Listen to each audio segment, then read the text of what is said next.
नमस्ते विद्यार्थियों। आज की इस क्लास में मैं आप सभी विद्यार्थियों का हार्दिक स्वागत करता हूं। विद्यार्थियों, आज हम पढ़ेंगे संघवाद।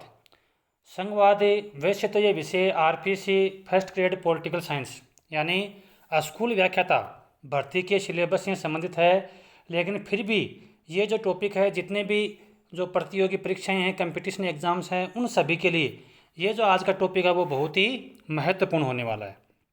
तो हम शुरू करते हैं संघवाद। संघवाद को अंग्रेजी में कहते हैं फेडरलिज्म।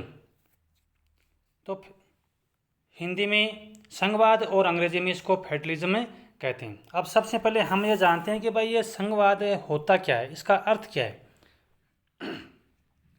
तो संघवाद एक सरकार की एक प्रणाली है जिसमें सत्ता केंद्र जिसमें सत्ता केंद्र व देश की विभिन्न घटक इकाइयों यानी राज्यों के बीच विभाजित होती है। तो देखो, एक तो यदि हमें सीधा सा इसका अर्थ निकालें तो वो ये है कि सरकार का एक ऐसा रूप होता है, सरकार की एक ऐसी प्रणाली होती है जिसमें जो सत्ता है यानी जो शासन है वो केंद्र और राज्यों के बीच में विभाजित होती है। या हम कह सकते हैं कि एक संघ में यानी जो संघीय शासन व्यवस्था होती है उसके अंतर्गत सरकार के दो स्तर होते हैं। पहला स्तर तो कौन सा है?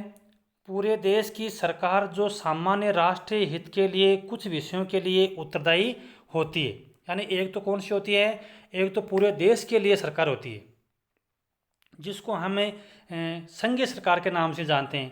तो जो संघवाद होता है, संघीय शासन व्यवस्था होती है, उसमें सरकार के दो स्तर होते हैं। एक तो पूरे देश की सरकार जो सामान्यतः राष्ट्रीय हित के लिए कुछ विषयों के लिए उत्तरदायी होती है, यानी जो राष्ट्रीय हित के जो विषय होते हैं उनके ऊपर संघीय सरकार ना वो कानून बनाती है, यानी वो उसके लिए उत्तरदायी होती है। दूसरा होता है अन्य प्रांतों या राज्य के स्तर पर सरकार है जो अपने प्रशासन के प्रतिदिन की गतिविधियां संचालित करती है। तो देखो, अब इसमें हमें सरकार के दो रूप दिखाई दे रहे हैं। एक तो है केंद्र स्तर पर और दूसरी है राज्य स्तर पर। यानी सरकार दो स्तर पे होती है। एक तो होती है पूरे देश की सरकार जिसको हम केंद्र सरकार कहते हैं या संघीय सरकार कहते हैं, जो राष्ट्रीय हित के विषय के लिए कानून बनाती है।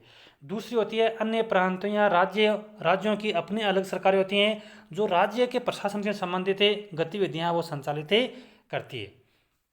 तो इस प्रकार से देखो, हमने समझा कि एक तौर से यानी जो संघीय शासन व्यवस्था होता क्या है, संघवाद होता क्या है। तो संघवाद एक ऐसी शासन प्रणाली होती है जिसमें शासन के दो स्तर होते हैं, यानी एक संघीय स्तर पर और दूसरी राज्य स्तर पर। यानी कुछ विषयों के ऊपर कानून है वो केंद्र बनाती है और कुछ विषयों के ऊपर कानून है वो राज्य सरकारें बनाती है। इस तरह से संघीय शासन व्यवस्था के अंतर्गत सरकार के दो स्तर होते हैं, एक संघीय स्तर पर और दूसरे प्रांतीय स्तर पर। संघीय शब्द की जो उत्पत्ति है ये लैटिन भाषा के फोडस शब्द से हुई है। यानी संघवाद शब्द की जो उत्पत्ति है ये लैटिन भाषा के फोडस शब्द से हुई है, जिसका अर्थ है समझौता या संधि। या हम कह सकते हैं कि जो संघवाद जो अस्तित्व में आता है यह केंद्र और राज्यों के बीच में समझौते का परिणाम होती है। यानी समझौते के तहत ही जो संघवाद वो अस्तित्व में आता है। लेकिन विद्यार्थियों, मैं आपको कह दूं कि जो भारत में जो संघीय शासन व्यवस्था है वो किसी समझौते का परिणाम नहीं है, ये भी हमें ध्यान रखना है। अब आगे हम ये चलते हैं कि जो संघात्मक शासन व्यवस्था है, यानी हम अब देखो भारतीय संघवाद की बात करते हैं, यानी भारत की जो संघात्मक शासन व्यवस्था है उसकी हम बात करते हैं।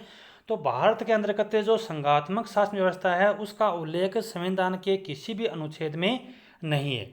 अब हमसे ये को सवाल आ जाए कि भाई भारत में जो संघात्मक शासन व्यवस्था है यह संविधान के कौन से अनुच्छेद में है?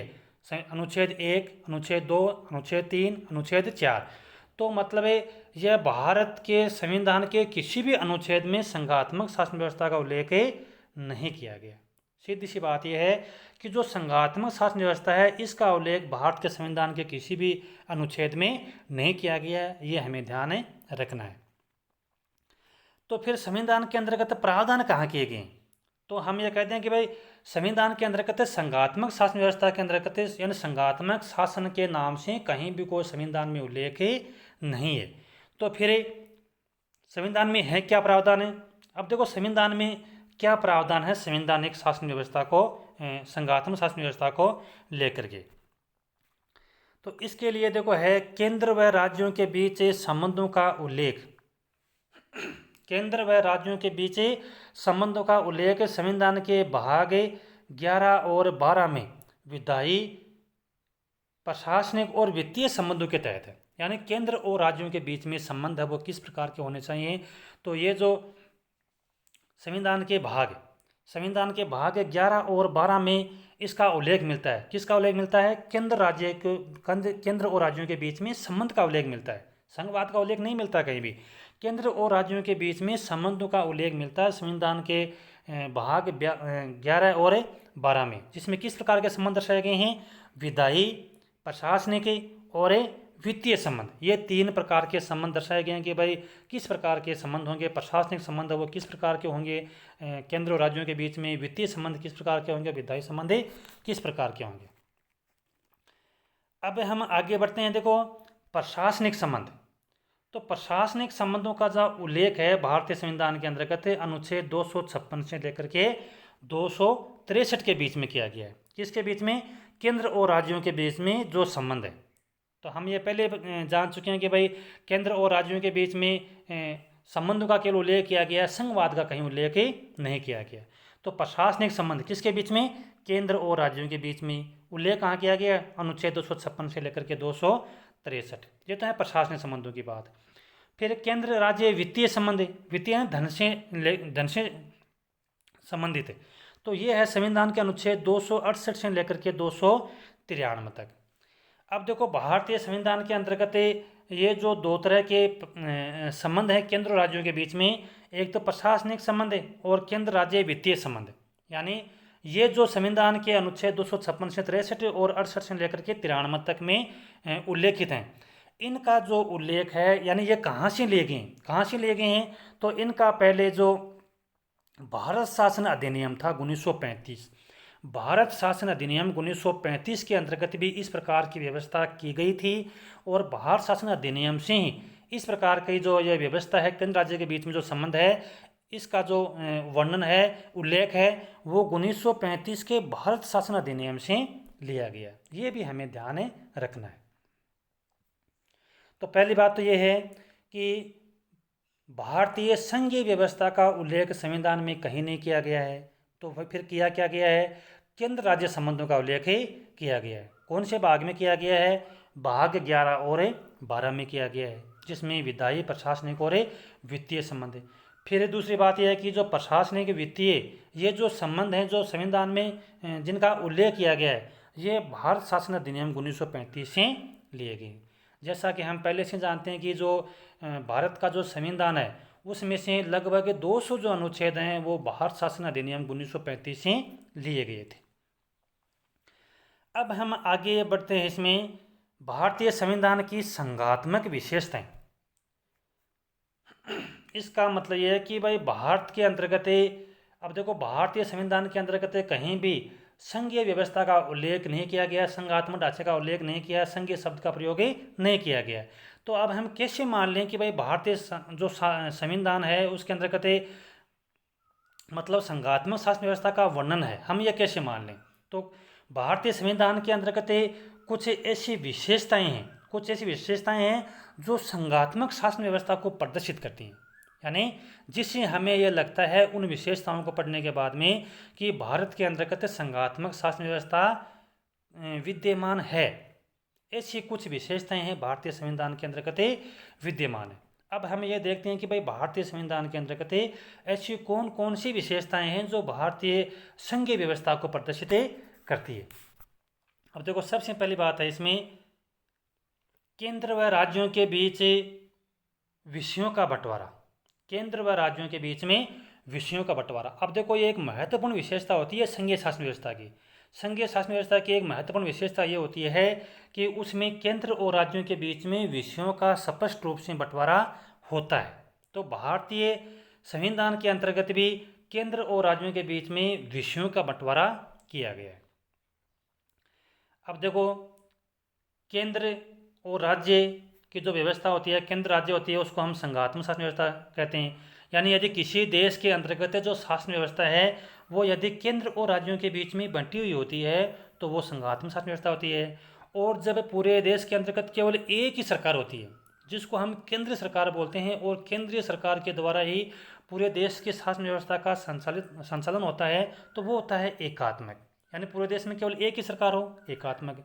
और जब किसी देश के अंतर्गत यदि दोहरी सरकार हो यानी केंद्र की सरकार भी और राज्य की सरकार भी तो उसको हम कहते हैं संघात्मक सरकार या संघात्मक शासन व्यवस्था।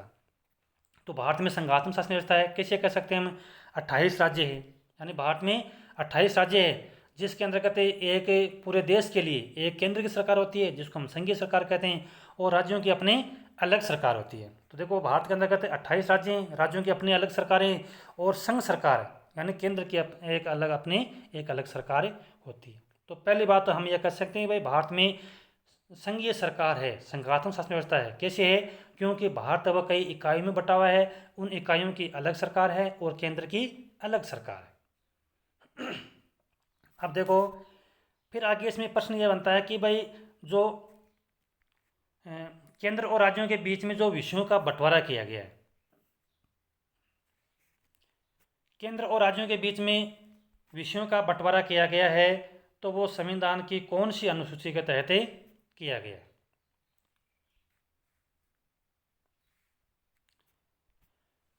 तो देखो इसमें आता है विद्यार्थियों, संविधान के अनुच्छेद 246 के तहत केंद्र राज्यों के बीच विषयों का बंटवारा किया गया।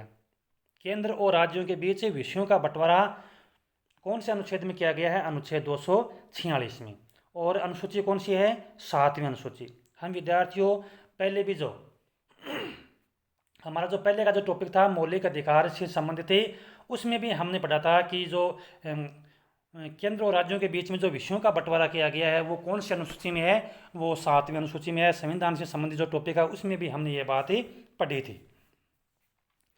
तो केंद्र और राज्यों के बीच में विषयों का जो बंटवारा है वो संविधान के अनुच्छेद 246 में, और अनुसूची कौन सी है, 7वीं अनुसूची में। यानी केंद्र और राज्यों के बीच में जो विषयों का बंटवारा है वो 7वीं अनुसूची में उल्लेखित है। अभी केंद्र और राज्यों के बीच में जो विषयों का बंटवारा है वो कितनी सूचियों में किया गया है, वो है देखो 3 सूचियों में। एक होती है संघ सूची, दूसरी होती है राज्य सूची और तीसरी है समवर्ती सूची।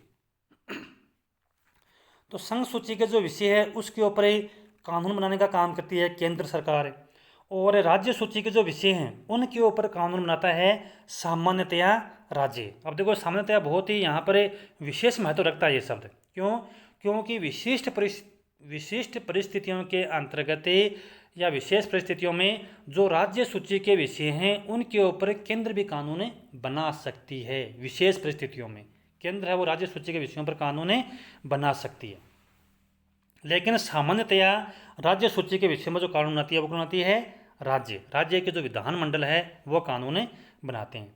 तीसरा है समवर्ती सूची। तो समवर्ती सूची है उसके ऊपर कानून बनाने का काम दोनों कर सकते हैं, केंद्र भी कर सकता है और राज्य भी। लेकिन यदि समवर्ती सूची के विषयों को लेकर के यदि दोनों सरकारों में यदि मतभेद हो जाए, यानी केंद्र और राज्यों के बीच में यदि मतभेद हो जाए तो केंद्र का जो निर्णय है वो प्राथमिक रहेगा। ये हमें ध्यान रखना है कि यदि समवर्ती सूची के विषय के अंतर्गत विषय को लेकर के यदि केंद्र और राज्यों के बीच में मतभेद उत्पन्न हो जाए तो ऐसी स्थिति में जो केंद्र सरकार है उसका निर्णय है वो प्राथमिकता में रहेगा। अब हम आगे बढ़ते हैं।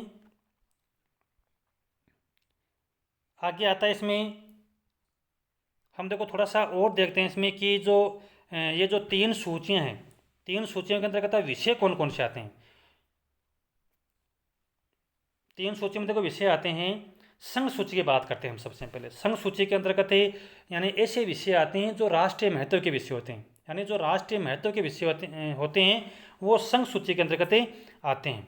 उनमें से कौन से हैं, जैसे रक्षा है, रेलवे है, डाक है, आयकर है, विदेश मामले हैं, बैंक है, मुद्रा है, बंदरगाह है, युद्ध व संधि, यानी आदि लगभग, यानी ये मैंने एक उदाहरण के तौर पे लिए, और भी हैं लगभग इसमें 100 विषय हैं। यानी संघ सूची के अंतर्गत आज वर्तमान में, पहले इसमें 97 विषय थे, 97 विषय थे, लेकिन आज वर्तमान के अंतर्गत संघ सूची के अंतर्गत जो विषयों की संख्या है वो है 100। तो संघ सूची में ये प्रमुख विषय हैं: रेलवे, डाक, रक्षा, आयकर, विदेश मामले, बैंक, मुद्रा, बंदरगाह, युद्ध और संधि। फिर आता देखो दूसरा, राज्य सूची के विषय। तो राज्य सूची के जो विषय हैं वो कौन कौन से हैं? पुलिस है, कृषि है, स्वास्थ्य है, जेल है, भूमि सुधार आदि विषय वो राज्य सूची के विषय से संबंधित होते हैं।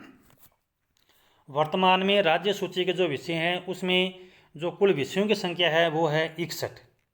देखो अब हमें ये ध्यान रखना है कि पहले यानी शुरुआत के अंतर्गत जब संविधान बना था तो उस समय थे राज्य सूची के अंतर्गत विषयों की संख्या थी 66 विषय थे, लेकिन बाद में संविधान में संशोधन करके 5 विषय हैं वो राज्य सूची के विषय, जो 5 विषय थे उसको समवर्ती सूची में डाल दिए गए। तो अब राज्य सूची में विषय कितने हैं? 61। पहले कितने थे? 66। पहले 66 थे और अब वर्तमान में 61 विषय हैं, और ये हैं प्रमुख विषय, जैसे पुलिस है, कृषि है, स्वास्थ्य है, जेल है, भूमि सुधार है, ये आते हैं राज्य सूची के विषयों में। अब तीसरा आता है समवर्ती सूची का विषय। तो समवर्ती सूची के अंतर्गत कौन कौन से विषय आते हैं? शिक्षा है, विवाह है, तलाक है, आपराधिक मामले है, वन, विद्युत, दंड प्रक्रिया, गोद लेना, परिवार नियोजन, ये जो विषय हैं ये आते हैं समवर्ती सूची के अंतर्गत। समवर्ती सूची में पहले विषय थे 47। अब जो विषय 5 राज्य सूची के विषय से हटाए थे उनको समवर्ती में सूची में जोड़ा गया था, तो इनके विषयों की संख्या हो गई 52 हो गई। यानी समवर्ती सूची में विषयों की संख्या कितनी है? 52 विषय हैं। समवर्ती सूची में कुल 52 विषय हैं। संघ सूची में 100, राज्य सूची में 61 और समवर्ती सूची के अंतर्गत 52 विषय। अब देखो हमने 3 सूचियों के बारे में ऊपर पढ़ा। अब एक चौथी और सूची होती है जिसको हम अवशिष्ट सूची बोलते हैं, यानी जिसमें अवशिष्ट विषय आते हैं। अब मान लीजिए कि ऐसा कोई विषय है या भविष्य में ऐसा कोई विषय बन सकता है, तो जिसका उल्लेख ऊपर की 3 सूचियों में नहीं है, तो वो विषय आएगा अवशिष्ट सूची के अंतर्गत। अब जैसे मान लीजिए कि साइबर है, तो साइबर पहले नहीं था, अब ये नया है। जैसे जैसे टेक्नोलॉजी का विकास हुआ था, ये साइबर जो आपराधिक मामले बढ़े तो साइबर कानून जो आ गया, तो अब साइबर जो कानून है वो उसको हम किस में लेंगे? वो अवशिष्ट सूची में आएगा। और हमें यह ध्यान रखना कि जो अवशिष्ट सूची के जो विषय हैं उनके ऊपर कानून है वो संसद ही बना सकते हैं, संसद का उसके ऊपर पूरा अधिकार है, केंद्र शासन के अधीन होती है। अवशिष्ट सूची है वो, उसके ऊपर संसद है वो कानून बनाती है। तो ये हमने पहली विशेषता पढ़ी थी। क्या पढ़ी? कि केंद्र और राज्यों के बीच में विषयों का विभाजन, ये एक संघीय शासन व्यवस्था की प्रमुख विशेषता होती है। दूसरा इसमें देखो पॉइंट है संविधान की सर्वोच्चता। यानी संघीय शासन व्यवस्था की एक प्रमुख विशेषता ये होती है कि वहाँ पर संविधान है ना वो सर्वोच्च होता है। तो भारत के अंतर्गत भी संविधान सर्वोच्च है। यानी हमें पूछा जाए कि भाई सबसे ऊपर कौन है, तो संविधान सर्वोच्च है, क्योंकि केंद्र और राज्य दोनों अपने शक्तियाँ कहाँ से प्राप्त करते हैं? दोनों संविधान से शक्तियाँ प्राप्त करते हैं। तो सर्वोच्च कौन हुआ? सर्वोच्च हमारा संविधान। अब संविधान की सर्वोच्चता को लेकर के सवाल खड़ा हुआ था। सवाल क्या खड़ा हुआ था? 1973 के अंतर्गत एक विवाद आया था, केशवानंद भारती विवाद। उस केशवानंद भारती विवाद के अंतर्गत सर्वोच्च न्यायालय ने संविधान में संशोधन करने की जो शक्ति है वो किसको दी? वो शक्ति दी संसद को।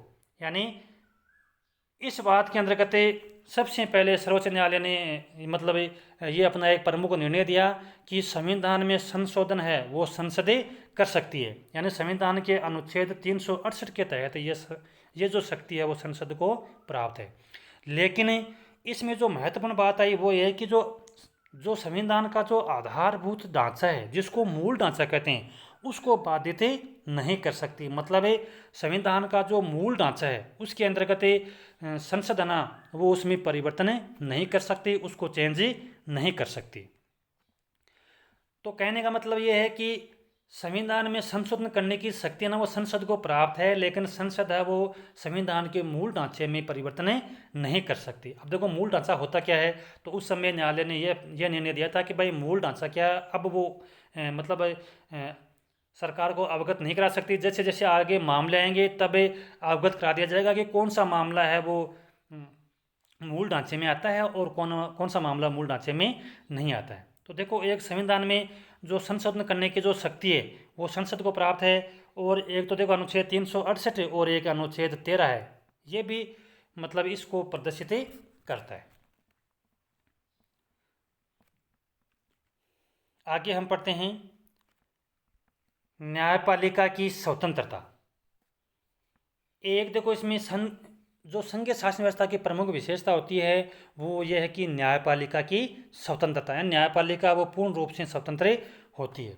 जैसे भारत के अंतर्गत जो सुप्रीम कोर्ट है, सर्वोच्च न्यायालय और उच्च न्यायालय के जो जज हैं उनकी नियुक्ति राष्ट्रपति के द्वारा की जाती है, लेकिन जजों की नियुक्ति के अंतर्गत कार्यपालिका का जो हस्तक्षेप है वो केवल नाम मात्र का, या हम कह सकते हैं कि जजों की नियुक्ति में कार्यपालिका का हस्तक्षेप वो बिल्कुल भी नहीं है। इसके अलावा जो न्यायाधीश हैं उनका जो वेतन है वो संचित निधि में से दिया जाता है। यानी कहने का मतलब है कि न्यायाधीशों के जो वेतन है उनके संबंध में जो संसद है, जो संसद सदस्य हैं वो केवल चर्चा कर सकते हैं, बहस कर सकते हैं, लेकिन वेतन के संबंध में वो मतदान नहीं कर सकते। ये होता है मतलब संचित निधि से देने का मतलब। फिर जैसे मान लीजिए न्यायाधीश अपने पद से सेवानिवृत्त हो गए तो वो लाभ का पद ग्रहण नहीं कर सकते। लाभ का पद का मतलब जैसे मान लें कि वो जैसे रिटायरमेंट हो गए तो वो किसी वकील के रूप में कार्य नहीं कर सकते, दोबारा से वो जज के रूप में या अन्य कोई सरकारी सेवा के ऊपर लाभ का पद धारण नहीं कर सकते। यानी ऐसे जो प्रावधान किए गए हैं वो किस लिए किए हैं, वो इसलिए किए गए हैं कि भाई जो न्यायपालिका है उसको स्वतंत्र रखने का प्रावधान किया जाए। न्यायाधीशों को हमें उनकी जो नियुक्ति और उनके वेतन और उनकी जो बाकी जो योग्यताएं विशेषताएं उनको हम किस प्रकार से मैनेजमेंट करें ताकि इसमें कार्यपालिका का हस्तक्षेप वो बिल्कुल ना हो। तो ये एक विशेषता होगी संघीय शासन व्यवस्था की, न्यायपालिका की स्वतंत्रता। अगली विशेषता है राज्यसभा का होना। अब देखो संघीय शासन व्यवस्था की एक प्रमुख विशेषता ये होती है कि इसमें राज्यसभा का भी एक अंग होता है। जैसे भारत के अंतर्गत संसद है तो संसद के 2 सदन हैं, एक लोकसभा एक राज्यसभा। अब देखो हम जैसे जानते हैं कि राज्यसभा है वो भारत के जो राज्य है ना उनका प्रतिनिधित्व करती है, क्योंकि राज्यसभा के अंतर्गत जितने भी सदस्य होते हैं ना उन सदस्यों का चुनाव संबंधित राज्यों के जो विधानसभा हैं वो उनको चुन करके भेजती है। राज्यों की जो विधानसभा है वो चुनाव करती है। जैसे मान लीजिए कि राज्यसभा के अंतर्गत प्रत्येक राज्य से की जो सीटें वो निर्धारित होती है और सारे सदस्य वो एक साथ रिटायरमेंट नहीं लेते हैं, लेकिन जैसे ही वो राज्यसभा के सदस्य अपने पद से सेवानिवृत्त होते हैं तो राज्यों के जो उस राज्य की जो विधानसभा है ना वो उन सदस्यों को राज्यसभा के सदस्यों को चुन करके भेजती है। तो राज्यसभा के अंतर्गत 233 सदस्यों का निर्वाचन होता है। कौन करती है? राज्यों की विधानसभाएं। इसके अलावा 12 सदस्य हैं वो राष्ट्रपति के द्वारा मनोनीत किए जाते हैं। राष्ट्रपति के द्वारा मनोनीत किए जाते हैं। कितने सदस्य? 12 सदस्य। कौन होते हैं? साहित्य, कला, विज्ञान, इनमें जो विशेष योग्यता रखते हैं, जो एक्सपर्ट होते हैं, उनकी नियुक्ति और राष्ट्रपति के द्वारा राज्यसभा में की जाती है। अगली देखो विशेषता है संघीय शासन व्यवस्था की। एक विशेषता ये भी होती है कि संघीय शासन व्यवस्था के अंतर्गत राज्यपाल का पद होता है। राज्यपाल का जो पद है वो संविधान के अनुच्छेद 155 में इसका उल्लेख किया गया है कि प्रत्येक राज्य के लिए एक राज्यपाल का पद होगा। इसका उल्लेख है वो संविधान के अनुच्छेद 155 के अंतर्गत किया गया है। अब देखो राज्यपाल है वो किसी राज्य का संवैधानिक मुखिया होता है, संवैधानिक प्रमुख होता है, और राज्यपाल की नियुक्ति की जाती है राष्ट्रपति के द्वारा। राज्यपाल अपनी सेवाएं कहाँ देते हैं? राज्यों के अंतर्गत। तो अब राष्ट्रपति राज्यपाल की नियुक्ति करते हैं और राज्यों में वो अपनी सेवाएं देते हैं। अब राज्यपाल है वो उस राज्य के अंतर्गत ये देखता है कि भाई उस राज्य के अंतर्गत जो शासन है वो संवैधानिक नियमों के अनुसार चल रहा है या नहीं। कहने का मतलब है राज्यपाल को ऐसा लगे कि भाई उस राज्य के अंतर्गत संवैधानिक नियमों के अंतर्गत शासन नहीं चल रहा है तो वो अपनी सिफारिश राष्ट्रपति को दे सकता है और राज्यपाल की सिफारिश पर राष्ट्रपति व उस राज्य के अंतर्गत राष्ट्रपति शासन लागू कर सकता है। तो इस प्रकार हम कह सकते हैं कि भाई एक राज्य के अंतर्गत जो राज्यपाल का पद होता है वो एक तरह से राष्ट्रपति का वो एजेंट होता है, या हम कह सकते हैं कि भाई केंद्र और राज्यों के बीच में एक मध्यस्थता की कड़ी होती है, यानी केंद्र के जो नीतियां हैं उनको वो राज्य को अवगत कराता है और राज्य की जो नीतियां हैं उसको राज्यपाल है वो केंद्र को अवगत कराता है। तो दोनों के बीच में एक मध्यस्थता का काम है करता है। अब हम अगली विशेषता पढ़ते हैं, अखिल भारतीय सेवा का गठन। अखिल भारतीय सेवा का गठन, अब देखो अखिल भारतीय सेवा का गठन अनुच्छेद 312 के तहत किया गया। संविधान के अनुच्छेद 312 के तहत अखिल भारतीय सेवा का गठन किया गया। अब देखो अखिल भारतीय सेवा का गठन कौन कर सकती है? राज्यसभा। अब इसमें देखो एक तो महत्वपूर्ण बात यह आती है कि भारतीय संविधान के अंतर्गत कितनी प्रकार की अखिल भारतीय सेवाओं के गठन का प्रावधान किया गया या उल्लेख किया गया। तो भारतीय संविधान के अंतर्गत यदि परीक्षा में से प्रश्न आ जाए कि भाई भारतीय संविधान के अंतर्गत कितनी प्रकार की अखिल भारतीय सेवाओं का उल्लेख किया गया है, तो वो किया गया है, देखो यदि ऑप्शन आ जाए कि 1, 2, 3 या 4, तो हम इसमें सही ऑप्शन होगा 3। यानी भारतीय संविधान के अंतर्गत 3 प्रकार की अखिल भारतीय सेवाओं का उल्लेख किया गया है। एक होता है IAS, एक होता है IPS और तीसरी होती है IFS। अब देखो ये जो IFS है जिसको भारतीय वन सेवा कहते हैं, यानी देखो IAS का मतलब है भारतीय प्रशासनिक सेवा, IPS का मतलब है भारतीय पुलिस सेवा और IFS का मतलब है भारतीय वन सेवा। तो भारतीय वन सेवा है इसका उल्लेख किया गया, लेकिन वास्तव में अस्तित्व में यह 1966 में आई थी। यानी संविधान के निर्माण के समय भारतीय वन सेवा नहीं थी, 1966 में यह अस्तित्व में लाया गया था। तो फिर उस टाइम था क्या? तो हम कह सकते हैं भारतीय संविधान में 3 कौन सी अखिल भारतीय सेवाओं का उल्लेख किया गया था। एक उस समय थे देखो AIJS यानी ऑल इंडिया जुडिशियल सिस्टम, यानी भारतीय न्यायिक व्यवस्था, ये था मतलब। लेकिन अब यदि वर्तमान में देखा जाए, पहले तो 3 देखो कौन सी थी, IAS, IPS और AIJS, ये 3 थी। लेकिन अब वर्तमान में यदि अखिल भारतीय जो सेवा है उसके अंतर्गत कितनी प्रकार की सेवाओं का उल्लेख होता है, तो उसके अंतर्गत 3 प्रकार की सेवाएं हैं, एक IAS, एक IPS और एक IFS। एक देखो ये जितने भी अखिल भारतीय सेवा के जो अधिकारी है इसका एक टेन्यूर सिस्टम होता है। अब देखो टेन्यूर सिस्टम, अब हम देखते हैं टेन्यूर सिस्टम क्या होता है। तो टेन्यूर सिस्टम का मतलब ये होता है कि जो अखिल भारतीय सेवा के जो अधिकारी हैं इनकी नियुक्ति कौन करता है? उनकी नियुक्ति करती है केंद्र सरकार, यानी इनकी भर्ती कौन करती है? केंद्र सरकार। और ये जो अखिल भारतीय सेवा के जो अधिकारी हैं ये अपने सेवाएं देते हैं राज्यों के अंतर्गत। अब जैसे मान लीजिए कि अब देखो इनके भी भर्ती होने के बाद में जब इनको नियुक्ति मिलती है तो इनका भी कैडर का निर्धारण होता है कि जैसे मान लीजिए कि राजस्थान कैडर है, बिहार कैडर है, झारखंड कैडर है, यानी कहने मतलब कि एक बार उनकी जिस राज्य के लिए नियुक्ति हो गई तो वो आजीवन पूरी मतलब जो पूरी अपनी सेवा है वो उसी राज्य के अंतर्गत ही देता है। टेन्योर का मतलब है कि जैसे मान लें कि कोई अखिल भारतीय सेवा का अधिकारी है और जैसे मान लें कि वो मध्य प्रदेश के लिए चुना गया, तो मध्य प्रदेश के लिए मान लीजिए कि उसने 3 साल सेवा दे दी और फिर भारत सरकार है वो अपने पास में उसको वापस से 1 या 2 साल के लिए वापस बुला लिया, मतलब भारत सरकार के लिए सेवा दे दी, फिर उसको उस राज्य के अंदर भेज दिया, वहाँ पर उसने 2 या 3 साल सेवा दे दी, फिर 1 साल के लिए केंद्र सरकार उसको वापस से बुला लेती है। यानी कुछ समय के लिए केंद्र सरकार अपने पास भी उसको वापस से बुला सकती है और फिर उसको उसी राज्य में वापस से भेज सकती है। इसको कहते हैं विद्यार्थियों टेन्योर सिस्टम। मैं आशा करता हूँ जैसे मैं आपको पढ़ा रहा हूँ आपको समझ आ रहा होगा। अब देखो विद्यार्थियों आगे आती है इसकी अगली विशेषता, अंतर्राज्यीय परिषद, यानी संघीय शासन व्यवस्था की एक प्रमुख विशेषता होती है अंतर्राज्यीय परिषद। इसका उल्लेख है, अंतर्राज्यीय परिषद का उल्लेख है वो संविधान के अनुच्छेद 263 में किया गया। यानी संविधान के कौन से अनुच्छेद के अंतर्गत अंतर्राज्यीय परिषद का उल्लेख किया गया? तो संविधान के अनुच्छेद 263 में इसका उल्लेख किया गया है। अब देखो ये अंतर्राज्यीय परिषद है क्या? अब देखो भारत में भाई संघीय शासन व्यवस्था है जिसके अंतर्गत केंद्र की सरकार भी है और राज्यों की अपनी अलग सरकार भी है।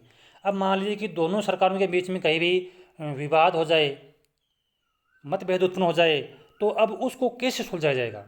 अब जैसे मान लीजिए कि एक परिवार है, परिवार के अंतर्गत यदि 5 सदस्य होते हैं, तो मान लीजिए कि कभी कभी उनके बीच में मनमुटाव भी हो सकता है, टकराव भी हो सकता है, तो उनको सुलझाने के, मध्यस्थता कराने के लिए भी कोई ना कोई ऐसा होता है जो उनके बीच में उस टकराव को दूर करता है, जिसके कारण से परिवार की व्यवस्था चलती है। ठीक वैसे ही भारत है, ये संघीय शासन प्रणाली है, यहाँ पर केंद्र की अपनी सरकार अलग सरकार है, राज्यों की अपनी अलग सरकारी है। फिर भी यदि किसी मुद्दे को लेकर के, यदि वैसे तो देखा जाए तो केंद्र और राज्य के बीच में जो विषय है उनका स्पष्ट रूप से बंटवारा किया गया है कि वे कौन से विषय है उनके ऊपर कानून केंद्र बनाएगा और कौन से विषय पर कानून राज्य बनाएगा। लेकिन फिर भी मान लीजिए कि किसी मुद्दे को लेकर के यदि दोनों के बीच में कोई विवाद उत्पन्न हो जाए, मतभेद उत्पन्न हो जाए, तो उसको सुलझाने के लिए एक ऐसा मंच होना चाहिए। केंद्र राज्य विवाद को सुलझाने के लिए एक ऐसा मंच होना चाहिए।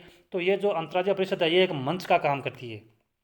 मतलब है कि केंद्र और राज्य के बीच में जो विवाद है उनको सुलझाने के लिए एक मंच का काम करती है। इसके यानी इसका जो अध्यक्ष कौन होता है, अध्यक्ष होता है पीएम, यानी प्रधानमंत्री है वो अंतर्राज्यीय परिषद का अध्यक्ष होता है। और सभी राज्यों के जो मुख्यमंत्री है वो इसके होते हैं सदस्य। अब देखो, अंतर्राज्यीय परिषद का जो उल्लेख है वो भारतीय संविधान के अनुच्छेद 263 में मिलता है, लेकिन इसकी जो स्थापना है वो बहुत लेट हुई थी, बहुत देरी से हुई थी। यानी अंतर्राज्यीय परिषद जो संस्था है इसकी स्थापना 1990 में की गई थी। स्थापना कैसे हुई, यानी केंद्र और राज्य के बीच में जब विवाद उत्पन्न हुआ तो उस विवाद को दूर करने के लिए एक सरकार ने एक आयोग बैठाया था, जिस आयोग का नाम था सरकारी आयोग। यानी सरकारी आयोग को यह जिम्मेदारी दी गई कि भाई केंद्र और राज्य के बीच में जो विवाद हैं उनको उनको उनके बीच में जो मतभेद हैं उनको सुलझाने के लिए क्या प्रयास करना चाहिए। तो सरकारी आयोग ने सुझाव दिया था कि एक ऐसा मंच होना चाहिए, एक ऐसी परिषद होनी चाहिए जो केंद्र और राज्यों के बीच में विवाद को सुलझाने का काम करेगी। तो सरकारी आयोग के सुझावों के आधार पर ही भारत में अंतर्राज्यीय परिषद की स्थापना की गई थी, जो केंद्र और राज्यों के बीच में विवाद को सुलझाने का काम करती है। अब यदि प्रश्न आ जाए कि कौन से आयोग के सुझावों पर भारत में अंतर्राज्यीय परिषद की स्थापना की गई थी, तो वो है सरकारी आयोग के सुझावों पर। और अंतर्राज्यीय परिषद की स्थापना हुई कब, 1990 में इसकी स्थापना हुई। इसका अध्यक्ष कौन होता है, तो इसका अध्यक्ष होता है प्रधानमंत्री और सदस्य कौन होते हैं, राज्यों के मुख्यमंत्री। मैं आशा करता हूँ इतना आपके समझ में आ गया होगा। अब आगे बढ़ते हैं। ये देखो, अब लगभग पूरा हो गया अपना संघात्मक शासन व्यवस्था। अब हमें इसी से थोड़ा रिलेटेड है कि एकात्म लक्षण क्या होता है, जो जहाँ पर एकात्म शासन व्यवस्था होती है उसके क्या लक्षण होते हैं। तो देखो, एकात्म शासन व्यवस्था में जो शक्तियों का विभाजन है वो केंद्र के पक्ष में होता है। एकल नागरिकता होती है, एकल संविधान होता है, एकीकृत न्यायपालिका होती है। संसद राज्यों की सीमाओं में परिवर्तन संसद राज्यों की सीमाओं में परिवर्तन में सामर्थ्य रखती है। और राज्यपाल की नियुक्ति आर्थिक दृष्टि से राज्यों की केंद्र पर निर्भरता, ये एकल मतलब एकात्म शासन के ये लक्षण हैं जो भारतीय शासन व्यवस्था में भी पाए जाते हैं। तो मैं आशा करता हूँ कि आज का जो मैंने ये टॉपिक पढ़ाया है आपको अच्छी तरह से समझ में आया होगा। ये जो टॉपिक है इसके अंतर्गत जो जितनी भी सारी जो महत्वपूर्ण बातें थी उनको मैंने इसमें शामिल करने का प्रयास किया। तो मैं आशा करता हूँ कि आपको आज का ये वीडियो पसंद आया होगा। यदि पसंद आया तो आप मेरे वीडियो को लाइक और शेयर ज़रूर करें और चैनल को सब्सक्राइब ज़रूर कर लें, ताकि मेरी जो भी आने वाली जो नोटिफिकेशन है वो आपको तुरंत प्राप्त हो सके। विशेष तौर से आज की ये जो वीडियो है वो आरपीएससी फर्स्ट ग्रेड लेक्चर परीक्षा को ध्यान में रख के तैयार की गई है। इसी के साथ मैं आपसे आके लेता हूँ। जय हिंद, जय भारत।